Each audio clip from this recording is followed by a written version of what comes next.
Olá pessoal, tudo bem? Meu nome é Thiago Prux, sou um dos sócios da Capitalismo, nós somos uma empresa de análise e recomendações de investimentos e hoje vamos fazer um vídeo a mais pedida da semana, que foi a B3, tá pessoal? Então uma vez por semana a gente vai falar a respeito dos ativos que vocês mais pediram. Coloquem aqui nos comentários aquele ativo que vocês querem que nós falemos na semana que vem. Nós vamos trazer tanto uma expectativa e perspectivas aí de longo prazo, quanto também de médio e de curto prazo. Já vou deixar para vocês aqui, para quem ainda não baixou, o nosso resumão aqui com os relatórios do terceiro trimestre, que a gente vai atualizar até o final do mês de novembro, e no final do vídeo eu volto para falar a respeito dos nossos produtos, tá certo? A B3, né, pessoal, talvez tenha sido uma das empresas que mais se beneficiou com a entrada de investidores no mercado. A gente viu um fenômeno agora na crise bem diferente do que eu vi, por exemplo, 2010, 2008, né, em outros momentos de baixa, que a gente via que diminuía o número de investidores. Claro que tem essa questão aí dos juros baixos, né, não tem tantas alternativas rentáveis como nós tínhamos antes, ali em 2013 e 2014, tinha renda fixa pagando 20% ao ano sem imposto de renda. Ninguém queria saber de bolsa de valores, né? Mas foi um absurdo esse movimento que a gente viu agora em fevereiro e março, o número de investidores crescendo muito forte, né? Tanto que do último trimestre em relação ao terceiro trimestre do ano passado aumentou mais de 100% o número de investidores, tá? Vale a pena a gente lembrar que primeiro a Bovespa abriu capital, depois a BMF abriu capital, posteriormente as duas empresas fizeram uma fusão, né? Em 2017, né, a partir da combinação dos negócios da BMF Bovespa com a CETIP, foi criada a B3, né? Lembrando que a CETIP é a empresa prestadora de serviços financeiros no mercado de balcão organizado, como, por exemplo, fazer custódia de ativos, tá? Então, a B3 atua na criação de sistemas de negociação, compensação, liquidação, depósito e registro para diversas classes de ativos e oferece serviços em bolsa de valores e balcão, né? E, além disso, conta com a infraestrutura para a parte de financiamentos de veículos.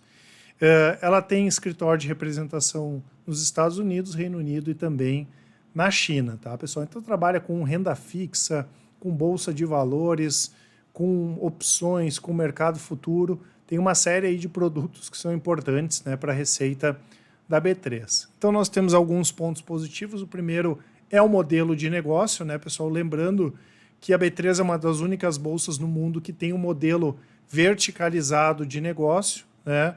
Então eu posso, por exemplo, comprar uma ação, a B3 ganha nesse processo.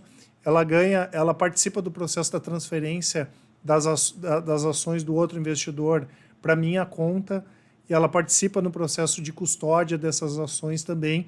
Então ela tem uma estrutura muito verticalizada e uma tecnologia de ponta, né, pessoal? Então esses são os grandes pontos positivos da B3, que até afastam, né? São barreiras de proteção aí contra a entrada de concorrência, tá?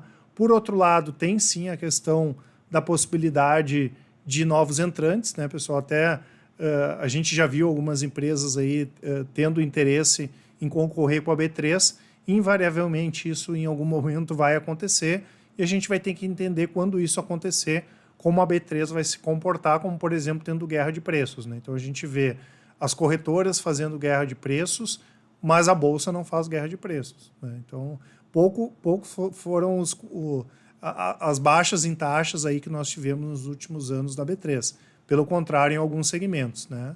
Outro ponto negativo, que é um fator de risco também, é a variação de preços e volumes, né? Principalmente negociação. Como eu comentei para vocês, lá em 2008, 2009, diminuiu a quantidade de negociação de ativos em bolsa, diminuiu o número de investidores, né? Isso pode voltar a acontecer e é um fator de risco também, mesmo que seja mais de médio e curto prazo, mas é um fator de risco. E também essa questão aqui de mudanças tecnológicas, né? A gente viu algumas questões tecnológicas, como, por exemplo, listagem de empresas diretas, sem precisar de uma bolsa de valores, por exemplo, né?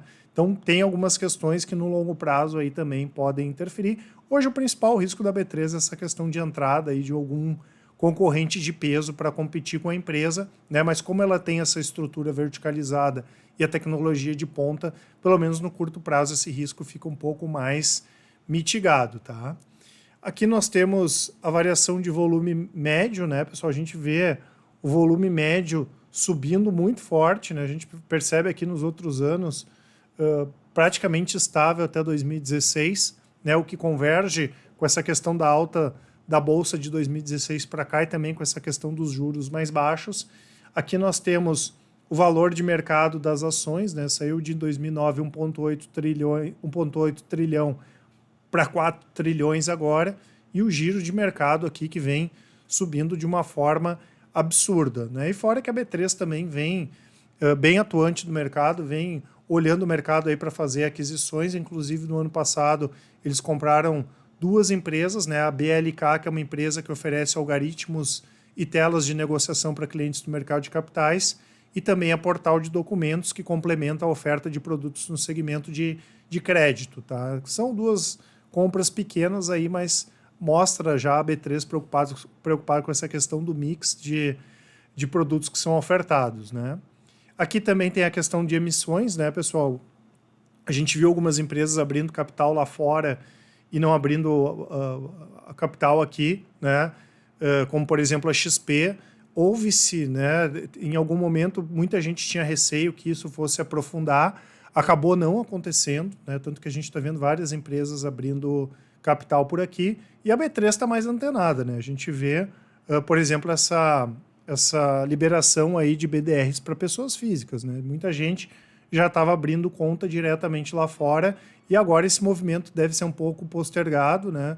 Ou deve haver uma retração desse movimento a partir do momento que as pessoas físicas também podem negociar os BDRs, tá? E a gente vê aqui, né, até 2018, a parte de IPOs e os follow-ons, quando as empresas lançam mais ações na bolsa, estava bem fraco, né? Mesmo a parte de fundos imobiliários. A gente percebe 2019 e esse ano mesmo com a crise, claro que a crise acabou impactando um pouco, bem forte a movimentação, né? No ano passado foram 42 ofertas públicas que movimentaram cerca de 90 bilhões de reais, além de 291 bilhões levantados no mercado de renda fixa, né? Lembrando que a parte de debêntures, a parte do Tesouro Direto, isso tudo passa pela B3.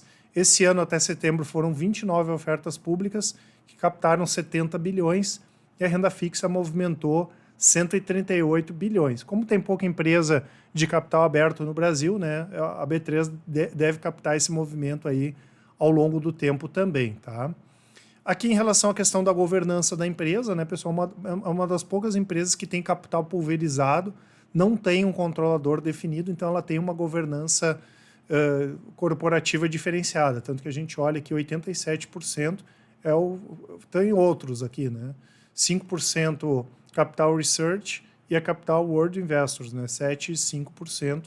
Então eles têm capital pulverizado, são poucas empresas. A Renner também tem capital pulverizado, e é uma expectativa que a gente tem de mais empresas ter capital pulverizado na Bolsa ao longo do tempo também. Então, é uma empresa que tem uma governança corporativa diferenciada.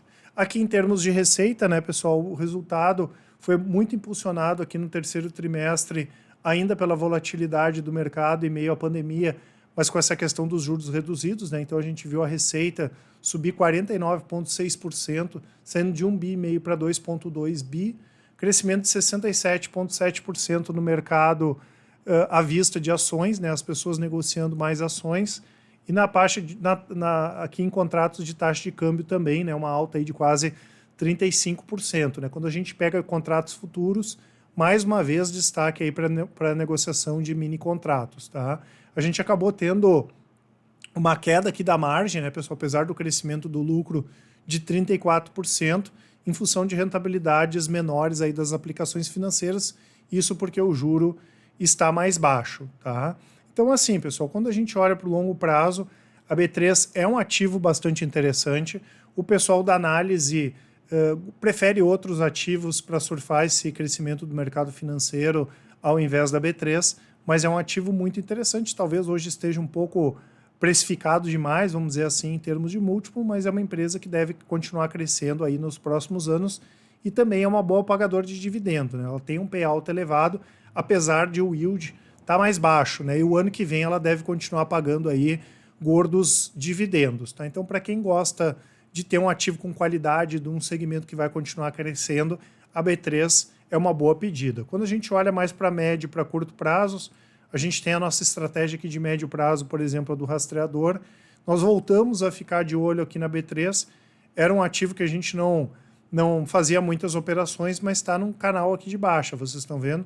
Então existe a possibilidade, quando a B3 romper esse canal de baixa, a gente se posicionar aqui na B3, mandar as recomendações aqui para os nossos clientes. Aqui o objetivo é ficar de 2 até 6 meses posicionados. Então, para longo prazo, um ótimo ativo, né? Como eu comentei, um bom pagador de dividendos, apesar do yield estar baixo nesse momento. E olhando com uma visão mais de médio e curto prazo, nesse momento a gente está aguardando o melhor momento para se posicionar, para recomendar uma compra aí na B3, tá certo, pessoal? Para quem quiser conhecer mais a respeito dos nossos produtos, eu lembro que nós temos, da parte de ações, o Invista em Ações, que são recomendações de ações para o longo prazo, carteira de dividendos internacional, small caps, fundos de ações e assim por diante. O Carteiras Capitalizo, que é a parte de renda fixa, a parte do top fundos, que são fundos de investimento mais fundos imobiliários, mais o Invista em Ações, que é para quem quer montar a carteira diversificada aí de investimentos, inclusive vocês podem passar os seus investimentos para a gente. O Full Trader, que é o nosso produto de recomendações de médio e curto prazos, mas que também tem as recomendações do Invista em Ações, aquela estratégia que eu comentei para vocês, que pode ser que a gente mande uma recomendação da B3, o rastreador de tendências está aqui no Full Trader, e o completo, que são todos os nossos produtos com desconto bem bacana. Vou deixar para vocês toda a parte aqui dos materiais grátis, né? Blog, Telegram, e-books, relatórios grátis, vídeos, podcast e todos os nossos contatos, né, pessoal? Querem mandar um e-mail aí para tirar as dúvidas de vocês, mandarem um áudio no WhatsApp ou darem uma ligada aí para a gente bater um papo, nós estamos 100% à disposição. Tá certo, pessoal? Um grande abraço a todos e até mais.